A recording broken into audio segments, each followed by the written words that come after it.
and thank you so much for tuning back into another video. I'm really excited for this one. I am going to be trying 5 different unique coffees from around the world. And I decided to just dive right in with one of the more unique ones, I think, which is Vietnamese Cafe Trung. I could be 100% butchering that name. It reminded me quite a bit of the Dalgona whipped coffee that was like such a trend at the beginning of 2020. Let's do the taste test. This is the coffee that you guys just saw me make in the beginning of the video. It was not easy to make.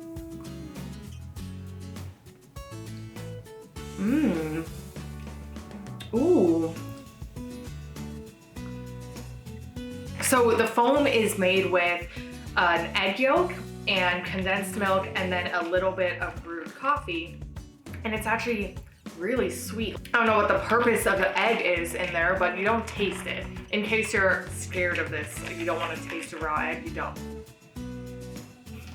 That is so, wow, that is good. Okay, I'm actually shocked. This is really good. I don't think I got the foam as foamy as I guess I should have, but I whipped this for so long. I literally put on a YouTube video and just sat there and whipped. And that was after I'd already been whipping for like 20 or 30 minutes. So I just couldn't do it anymore. I don't think that takes away from this coffee at all. It's really good. Obviously you have to get it whipped to a point, but if you don't get it whipped all the way where it's this beautiful foam, I think you're fine. I would give this probably like an 8.5 out of 10. That's how good this is. I sucked that down. I clearly hated it. Moving right on to the next coffee creation. We're gonna travel to Italy and have an Italian Avogado, which is super easy to make as long as you have an espresso machine. It's just a shot of espresso over ice cream. So it's a great summer treat.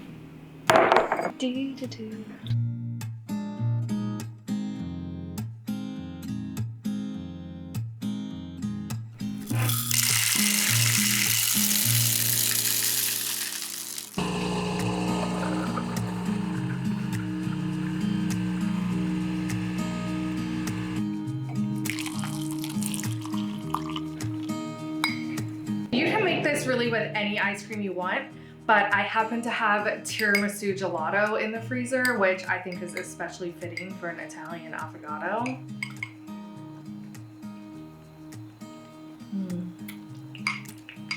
I've had avocados a lot. I love them, but this is your first time. What do you think? Pretty good. Yeah, the tiramisu is actually really good in this. What's nice is the ice cream like melts. So it's, you know, if you think that you're not an espresso person, that espresso is too strong for you, the ice cream melts, which sweetens the espresso. This is all espresso for me, so I'm just gonna.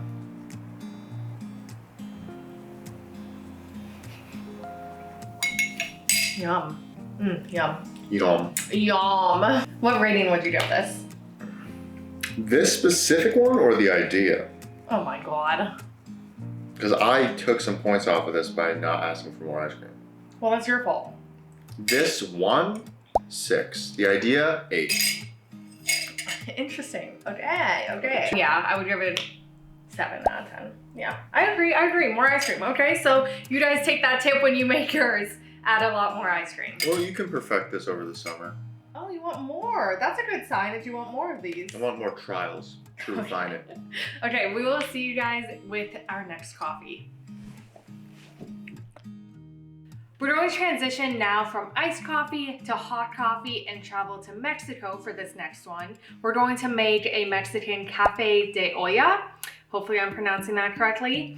From what I've read, it honestly sounds like the Glühwein version in the coffee world because it's coffee with a lot of different spices. We're adding cinnamon, cloves, orange peel, sugar, and then letting it all steep together. By the way, I'm doing 4 cups of water, so in case you want to make this yourself, multiply that or divide that by however much you want. Add in 1 cinnamon stick. This coffee is traditionally made with a Mexican sugar called piloncillo. Piloncillo? I don't know. Either way, I don't have it. So everywhere I read says that brown sugar is a good substitute. 1 clove, boop, and some orange peel.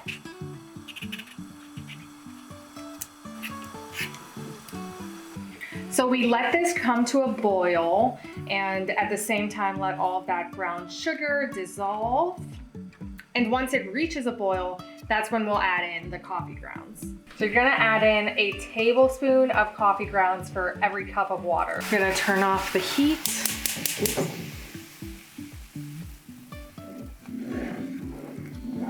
Cover it and let that steep for 5 minutes. So what it says to do is pour it over a strainer in order to serve, because you obviously have the coffee grounds all in there, but I don't have a strainer that I feel like the mesh is tight enough to catch all of those coffee grounds. So I'm going to be resourceful and I'm going to use my French press. I completely blanked. And I'm gonna pour this into my French press and then I'm going to use my French press to strain it.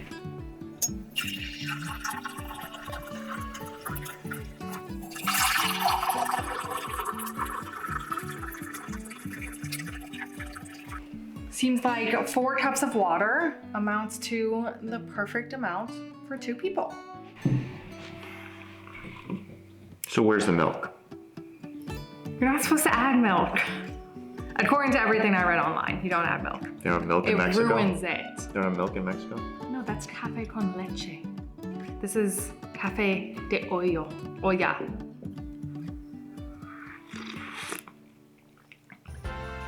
Oh my God. Too hot to taste. Really? That's so much sweeter than I expected it to be. Yeah, that's really sweet. I was a little bit iffy about how this would turn out, but I think it's really yummy. I'm not ready to make that claim. You don't need milk for it. Like, that's why they don't add it, because you don't need it. I like this. I like this a lot. And it's super easy to make, so I could make it more often. Good way to spice up your morning cup of joe. Literally spice it up. Stop overthinking it and just tell me what you think. I would never get this again. Wow, that's harsh. It's not bad enough that I won't finish it, but I would. There's nothing that this is better than. Because it's. I agree, 4. No, that's not. You give it a 4? That's what I give. I think I would give it a 7. Listen, if you took black Folgers coffee and just poured a shitload of sugar in it, that's this. Well, on that sour note, cheers to that, and we'll see you guys with our next coffee. It's not a sour note. We're moving on to the next country, and I'm super excited for this one because I actually, don't ask me why, I watch a ton of Turkish TV shows, and this is just obviously such a big part of their culture. So I am making Turkish Cabeze. We start with a much smaller amount of water than we started with for the Cafe de Oya, because that made 2 big mugs of coffee, and this makes 2 more espresso-sized portions. We have 1 cup of water already in here, and we're just gonna add it says 1 to 2 teaspoons. I'm gonna go with 1 teaspoon of white sugar. We're going to bring this to a boil and let that sugar dissolve in there. Then you just remove it from the heat. We're going to add in, it says 1 cardamom pod. 1 cardamom pod is about 1/6 of a teaspoon of cardamom, because I only have ground cardamom. So I'm just gonna estimate what 1/6 of this is. So pretty small amount of cardamom and 1 tablespoon of ground coffee. And then we're gonna return this to the heat. And the instructions say to let it come to a boil again until it starts like foaming on top. So we'll see, hopefully that just happens on its own.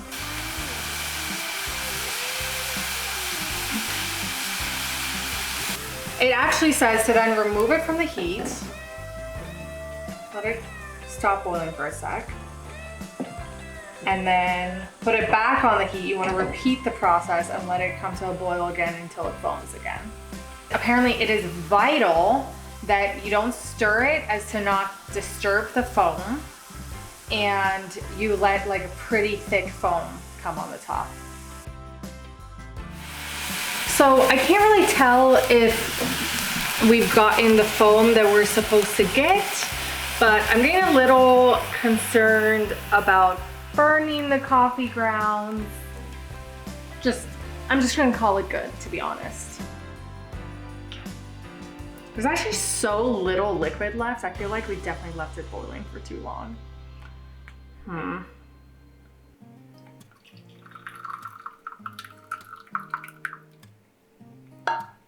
What? What? How did this happen? I feel like I need to start over. And I feel like that smells burnt. I think we did it wrong. You smell it. I can smell from here. It smells like shit. Yeah. Okay. I'm gonna take two. Take two.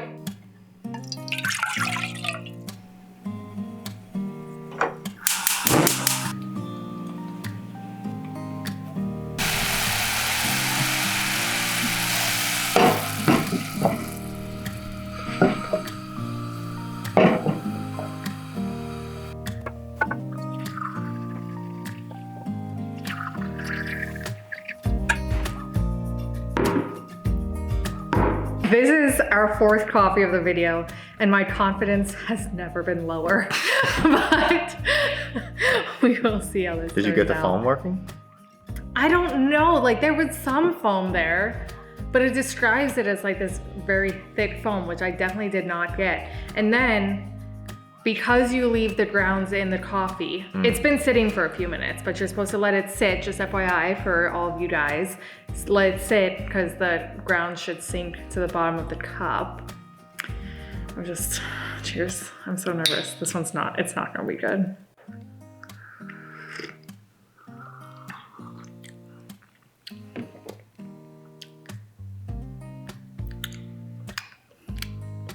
It's not that bad.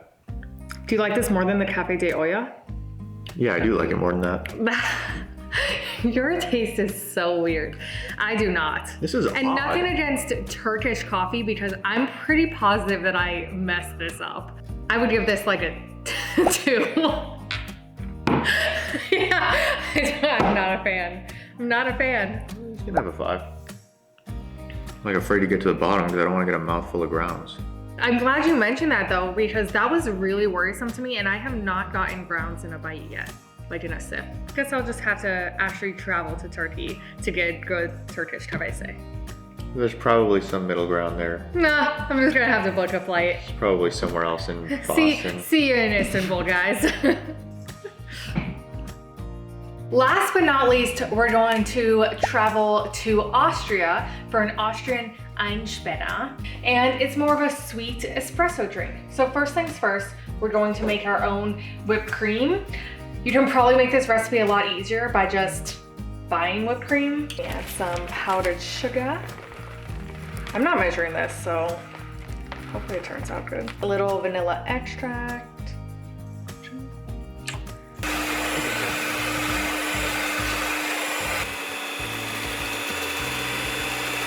I caught Bobby helping himself to a whipped cream. Good job whipping that cream. You will need an espresso machine for this recipe, so each person gets a double espresso. R.I.P. Make sure to make a humongous mess like I just did. And then I'm going to mix the espresso with just a little bit of sugar. I'm doing like half a teaspoon-ish. So now we top it with the best part, which is some whipped cream. Wow. Okay, this isn't the most aesthetic coffee ever, okay? But it's gonna be delicious. I didn't expect that to happen. I didn't think If you had like a spray maybe we should have thing, used light cream, but if you bought like the spray cream, it obviously wouldn't happen. oh my god. Shit. Wow, you're messing up the focus. Oh my God, I'm messing up so bad. Here, add this over here. Okay, we're just gonna call that good before this gets any messier. Actually, one more thing. If you have chocolate shavings, that would be awesome. I have some cocoa powder. That's good. So when I said these teacups were the perfect size, I was a bit wrong. Okay, hold on. Oh my God, this is spilling everywhere. Hold on. So was the other one. That doesn't count as a taste test. Oh my God, this is a disaster. Yeah, if only somebody told you that it was too small of a cup. Damage control I did in the kitchen does not count as an official taste test. So let's go. Cheers.